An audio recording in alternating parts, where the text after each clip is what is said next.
Deixe-me aqui pegar em algumas coisas que, entretanto, faz questão de abordar no seu livro e que têm a ver com decisões recentes. Por exemplo, porquê que é contra o novo Museu dos Coches?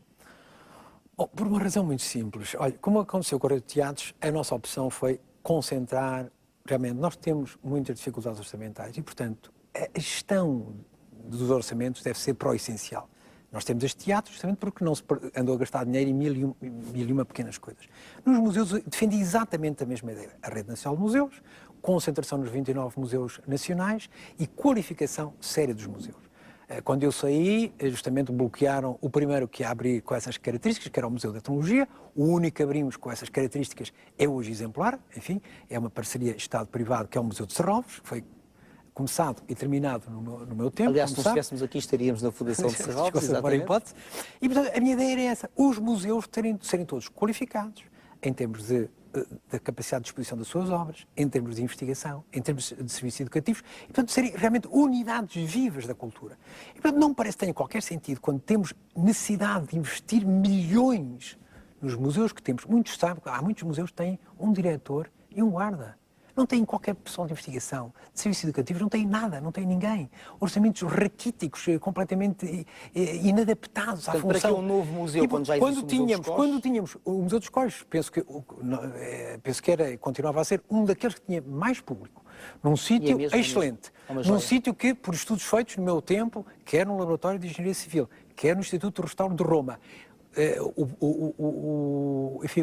onde se queria agora fazer o Picadeiro, era uma ideia que, do ponto de vista patrimonial, não era adequado. Parece-me que se vai gastar dinheiro. Há sempre esta coisa fontista de querer fazer mais, de querer fazer novo e esquecer o que se tem. Portanto, a minha ideia nos museus foi sempre qualificar a rede que temos, valorizar o que temos, aumentar o público, aumentar o significado cultural dos museus. E não desperdiçar dessa forma. E não desperdiçar, porque vai-se gastar dinheiro onde realmente não é de todo. Porquê que não concorda com a coleção Berardo no Centro Cultural de Belém? Bom, isso é uma história que quase que exigiria uma entrevista por inteiro, porque... Então, adiamos essa. Mas no essencial tem a ver com... Eu fui sempre, como sabe, um grande apoiante, foi no meu tempo que o resto se começou a apoiar a coleção Berardo, mas acho que não podia ser aquele protocolo não serve o Estado, do meu ponto de vista. Serve a quem?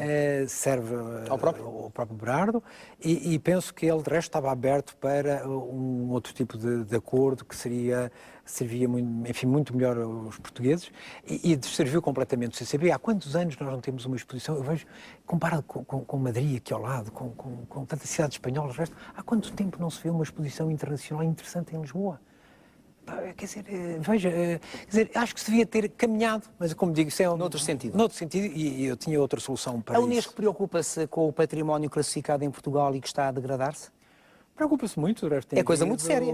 Tem havido muitas conversas que eu sigo, enfim, isso é uma matéria Mas há património classificado pela Unesco a degradar-se. Porque veja, a Unesco, um dos aspectos fundamentais da Unesco tem a ver com a atividade normativa da Unesco. Isso, o resto do património mundial, é talvez o principal emblema, a marca, desde 1970, quando se criou a Convenção. Porquê? Porque é algo que cria, de resto, algo que são sensíveis, que é prémios e castigos. Prémios e castigos, não é? Portanto, um património bem conservado, que tenha significado universal, é classificado. Nós temos os Jerónimos, a Batalha, etc, etc. Mas também tem o reverso, que já começou a acontecer, que devia, do meu ponto de vista, acontecer mais vezes, que é quando o património não é bem protegido, desclassifica-se. Em Portugal não aconteceu ainda. Isso não aconteceu, nem no nacional, nem no internacional. Devo-lhe dizer que, por exemplo, é uma das minhas derrotas, hoje posso dizer, em Conselho de Ministros, foi que eu propus a desclassificação do técnico, por exemplo, e eu não consegui, talvez por haver muitos engenheiros naquele Conselho de Ministros na altura, e eu posso hoje contar isso, porque o património era um edifício classificado, lindíssimo, como provavelmente se lembra, e, entretanto, fizeram-se uma série de obras que nem sequer a autorização da Câmara tinha, ou arrepio de tudo, e como sabe, há muitas vantagens também até do ponto de vista financeiro em ser classificado, não se paga impostos, etc, etc. E portanto há uma obrigação, eu acho que um património que é classificado fica com uma obrigação acrescida de preservação e de valorização do património. Então nós temos alguns problemas, como se sabe, com Sintra, enfim, alguns problemas, uma vez que... Estamos a falar de Sintra? Estamos a falar de Sintra, por exemplo, mas não só. Uma vez que, sabe, basta passar hoje nos Jerónimos, os Jerónimos, não sei, aqui há 15 dias, quando eu passei, estão pretos, não é? Quer dizer, a própria pedra, quer dizer, há coisas elementares de atenção com o nosso património que nós temos que depois ter. uma coisa puxa a outra, porque um bom património valorizado e bem difundido chama pessoas, Claro, não é? claro. Colhe receitas. O património é um dos principais motivos, como se sabe, hoje do turismo. Se for, enfim, bem apresentado, se estiver bem trabalhado, essas coisas têm... Não há nada mais de desincentivador do que o património abandonado, do ponto de vista do turismo, por exemplo. E agora, Sr. Professor, comentário político na TVI? Bom, olha, é um desafio que de vez em quando, eu gosto de fazer tudo assim de vez em quando, mesmo as crónicas, sabe? Lá diz o povo, vamos à cultura popular, quando Deus fecha uma porta, abre uma janela. Pois, isto tem sido assim um bocadinho surpresa atrás de surpresa. Tem graça. Não contava tudo com isso, mas é um tipo de intervenção que me agrada, sobretudo sendo Até porque também, é uma tribuna maior, a televisão, não é? sendo... Para difundir as suas ideias. Sim, sim, mas é para interpelar, eu penso que nós temos que criar esperança também em Portugal. Nós temos que... E acho que a esperança depende de mudar o modo como estamos a ver as coisas. Mas o senhor diz que os políticos mentem? Eu não digo que os políticos mentem, eu digo mais ou menos que é preciso podemos... mais... Não digo. Digo que é preciso mais transparência, mais verdade. Mais responsabilidade. E nós, sabe, hoje dizem-nos uma coisa num discurso otimista, dali a 15 dias estão a contrariar o discurso otimista com uma medida fatalista. Isso é o problema entre o otimismo e o pessimismo, que são pouco...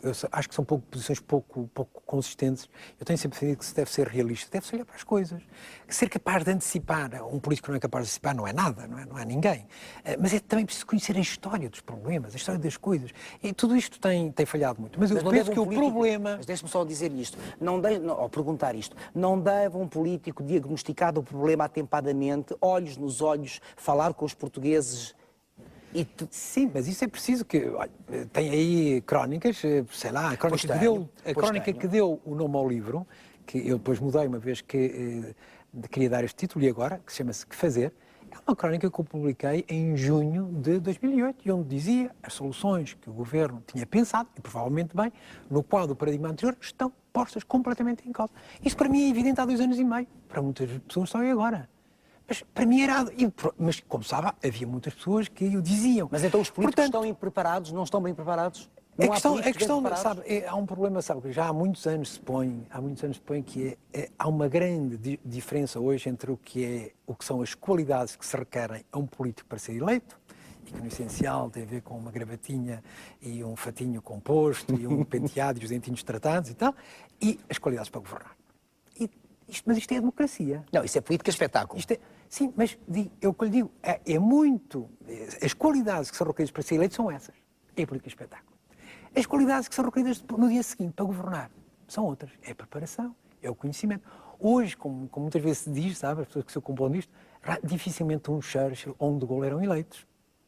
Dificilmente seriam eleitos, à luz destes parâmetros, enfim, da eleição atual. À luz do necessário conteúdo, isso não é um problema dos políticos, isso é um problema nosso, da sociedade em que vivemos, como criamos, como temos critérios para escolher pessoas, essas primeiras impressões, como preferimos uma simpatia hipócrita a uma seriedade mais... Mas são as pessoas que nós temos para ou votar nelas ou não. Sim, mas o que eu digo é que este não é um problema das pessoas que são candidatos, é um problema de todos nós, da sociedade, é como reage a sociedade.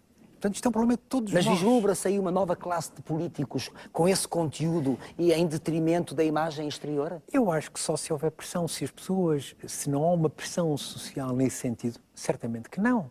Quer dizer, isso é algo que tem que partir da sociedade. Mas deixe-me dizer, eu há bocadinho dizia-lhe que hoje é preciso mudar o modo como nós olhamos para certos problemas. E a razão por que me agrada poder fazer comentário no telejornal da TVI é justamente para vermos as coisas de outra maneira, sabe? Muitas vezes há aquela história do indivíduo que está à procura das chaves, não é? Junto ao candeeiro.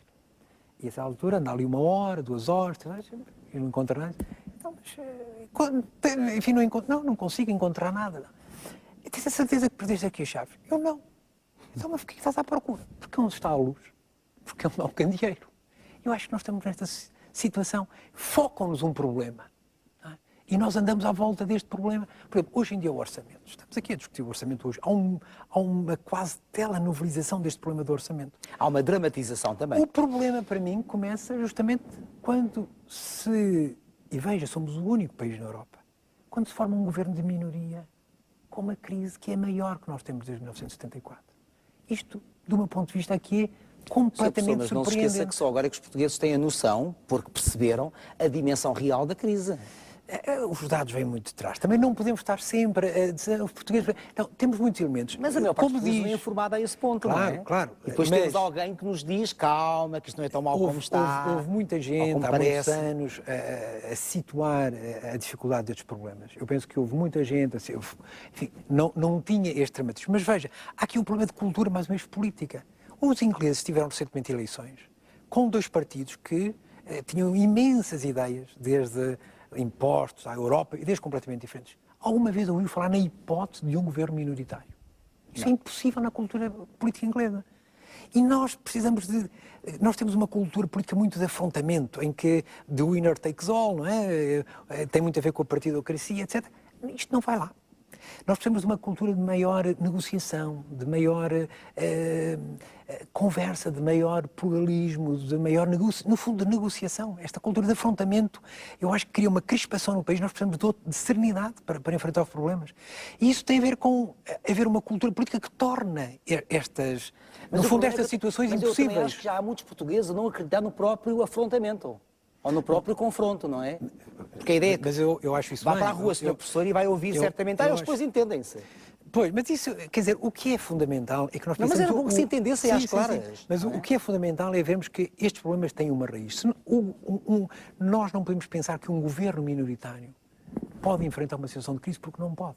E, no entanto, há um ano, ninguém disse isto, há um ano e meio. E nós tivemos a experiência muito recente. Como é que acabou? Lembrava há bocadinho os governos a que eu pertenci. No pântano. Porquê? Governos minoritários.